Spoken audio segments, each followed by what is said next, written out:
நமஸ்காரம் எல்லாருக்கும். Welcome to Kanas what's cooking. நம்ம நார்மலாக கீரையெல்லாம் போட்டு ரோட்டி, பிரியாணி இந்த மாதிரி தான் நம்ம சாப்பிடுவோம். நம்ம இந்த புதினா, வெந்தயக்கீரை இந்த மாதிரி நிறைய பேர் இந்த மாதிரி கீரைகளெல்லாம் தவிர்த்துடுறாங்க. ஸோ அதை வச்சு நம்ம ஒரு சின்ன பொரியல் தான் செய்ய போகிறோம். இன்றைக்கி நான் ரெட்டு தண்டங்கீரை எடுத்திருக்கேன். இது ரொம்ப ரொம்ப நல்லது. சிகப்பு கிடைச்சாலும் சரி, இல்லை நமக்கு பச்சை கலர் கிடைச்சாலும் சரி நம்ம யூஸ் பண்ணலாம். இங்கே கீரை இருக்குது, வாஷ் பண்ணி வச்சுருக்கேன். இதை நம்ம பொடிசாக கட் பண்ணிக்கலாம். இந்த பக்கம் நான் கீரை தண்டு எடுத்து வச்சுருக்கேன். நான் இதுக்கு மெயினாக வந்துட்டு காரத்துக்கு காஞ்ச மிளகா, பூண்டு, பெரிய வெங்காயம் நிறையா போட்டிங்கன்னா வெங்காயம் பூண்டு டேஸ்ட்டு ரொம்ப நல்லாயிருக்கும். இதை வந்துட்டு பிளாக் ஐ பீன் அப்படின்னு சொல்லுவாங்க. இது வேறு ஒன்றும் இல்லை, வெள்ளை கலரில் இருக்கிற நம்மளோட தட்டைப்பயறுன்னு சொல்லுவாங்க இல்லையா, அதுதான். இந்த மாதிரி கிடைக்கும் நமக்கு. ஸோ இதை வந்துட்டு நம்ம ஒரு அரை மணி நேரம் ஊற வச்சாலே போதும். வச்சுட்டு நான் ஒரு விசில் வச்சு நான் எடுத்திருக்கேன். நான் இங்கே கொஞ்சமாக உப்பு போட்டிருக்கேன். இது தாளிப்புக்கு ஜஸ்ட்டு 1 ஸ்பூன் ஆயில் போதும். அதுக்கப்புறமா எண்ணெய் காஞ்சதுக்கு கடுகு, உளுந்து, ஜீரகம் போட்டு தாளிச்சிக்கலாம். கடுகு வெடித்ததும் நம்ம இங்கே பொடிசாக கட் பண்ணி வச்சுருக்கிற கார்லிக்கு, வெங்காயம், பின்ன காஞ்ச மிளகா போட்டு நல்லா தாளித்து எடுத்துக்கலாம். வெங்காயம் பூண்டு நல்லா வதங்கினதுக்கு அப்புறமா இங்கே நம்ம பொடிசாக கட் பண்ணி வச்சுருக்கிற சிகப்பு தண்டங்கீரையை போட்டுட்டு, அதே மாதிரி நம்ம தண்டும் நம்ம கட் பண்ணி வச்சுருக்கோம், அதையும் உள்ளே போட்டு நல்லா வதக்கி எடுத்துக்கலாம். இந்த சிகப்பு தண்டங்கீரை கிடைச்சாலும் சரி, ஒரு பச்சை தண்டங்கீரைனாலும் பரவாயில்ல. இந்த சிகப்பு தண்டங்கீரை அப்படின்னு சொல்லும்போது அதில் ஹெல்த் பெனிஃபிட்ஸ் ஜாஸ்தி.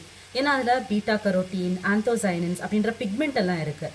அந்த ரெட் கலர் கொடுக்கும்போது அது நம்ம பாடியில் எந்த செல்லும் கேன்சரஸ் செல்லாக அது மியூட்டேட் ஆகாமல் பார்த்துக்கிறோம். கண்ணுக்கு ரொம்ப ரொம்ப நல்லது. நம்ம நர்வ் ஃபங்க்ஷனுக்கும் ரொம்ப நல்லது. அது it is rich in fibre.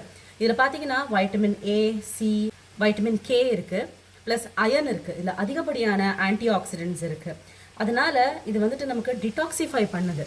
Detoxification அப்படின்னா நம்ம பாடியில் இருக்க டாக்ஸின்ஸை ரிமூவ் பண்ணும்போது அது நம்மளோட லிவர் ஃபங்க்ஷனை ரொம்ப ரொம்ப நல்லா வச்சுக்கிறோம். அப்போ அந்த ஃபேட்டி லிவர் அந்த மாதிரிலாம் எதுவும் ஆகாமல் பார்த்துக்கிறோம்.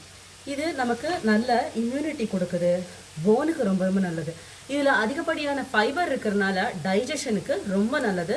ஸோ பவல் மூவ்மெண்ட் நீட்டாக இருந்தாலே நமக்கு அந்த கோலன் கேன்சர் அந்த மாதிரி எந்த ஒரு பிரச்சனையும் நமக்கு வராது. இப்போது நமக்கு இந்த கீரை, தண்டு, வெங்காயம், பூண்டு இதெல்லாத்தையும் நம்ம நல்லா மிக்ஸ் பண்ணி கொடுக்கலாம். இதே மாதிரி ஒரு 5-7 நிமிஷம் அது குக் ஆகட்டும். அப்போ தானாக தண்ணி பிரிஞ்சு வரும். கீரை ஓரளவு அது ஃப்ரை ஆனதுக்கப்புறமா நம்ம இந்த டிஷ்ஷுக்கு தேவையான அளவு சால்ட்டு போட்டுட்டு, நம்ம இதை ஒரு விசில் தான் வச்சோம், ஆனால் பார்த்திங்கன்னா அது ஓரளவு வெந்திருக்கும். ஸோ இந்த சமயத்தில் நம்ம இதில் ஆட் பண்ணிடலாம். நம்ம இதில் ஆட் பண்ணிவிட்டு நல்லா மிக்ஸ் பண்ணி எடுத்துக்கலாம். நம்ம பிளாக் ஐ பீன் வந்துட்டு it is rich in fibre, soluble ஃபைபர்னு சொல்லுவாங்க இல்லையா. ஸோ அந்த ஃபைபரும் அதிகப்படியான ப்ரோட்டீனும் இருக்குது இதில்.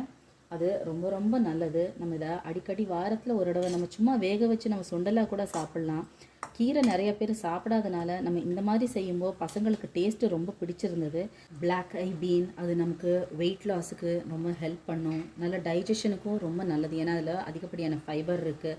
ஹார்ட் ஹெல்த்துக்கெல்லாம் ரொம்ப ரொம்ப நல்லது. அது அடிக்கடி சேர்த்துக்கோங்க. வெறும் இந்த பயிரை மட்டும் இல்லை, வீக்லி அட்லீஸ்ட் ஒன்ஸ் ஆவது ஏதாச்சும் ஒரு பயிரை நம்மளோட டயட்டில் சேர்த்துக்கிற மாதிரி பார்த்துக்குங்க.